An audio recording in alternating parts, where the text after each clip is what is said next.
دوستو آج میں آپ کے لیے ایک ایسا طلسم لے کر آیا ہوں جس کو آپ اپنے دشمن پر آزما سکتے ہیں، اور میں پہلے آپ کو اس بات کو کلیئر کر دوں کہ آپ اسے غلط مقصد کے لیے استعمال نہ کریں، صرف اسی کے لیے استعمال کریں جس پر آپ بہت زیادہ تانگ ہوں۔ تو اس کا طریقہ یہ ہے کہ یہ گھر کا گھر جو ہے یہ طلسم برباد کر دیتا ہے۔ آپ نے کرنا کیا ہے، کتے اور بلی کے دانت ان دونوں کو اکٹھا لینا ہے کسی بھی جگہ سے، کتا بھی کسی کلر کا ہو اور بلی بھی جو مرضی کلر کی ہو، وہ اس کے دانت آپ نے دونوں کے ایک ایک دانت، اگر زیادہ نہ بھی ملے تو ایک ایک دانت اکٹھا کر لینا ہے۔ اس کے بعد اس کو کسی چیز میں لپیٹ کر کسی گھر میں دفن کرنا ہے جس کو آپ برباد کرنا چاہتے ہیں۔ گھر میں اگر نہ کر سکیں تو گھر کے دروازے کے باہر بھی کر سکتے ہیں۔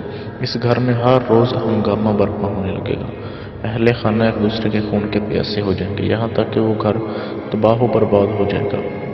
دوستو یہ مجرب المجرب عمل ہے اور اسے غلط مقصد کے لیے استعمال نہ کریں، اور ویڈیو دیکھنے کے لیے شکریہ۔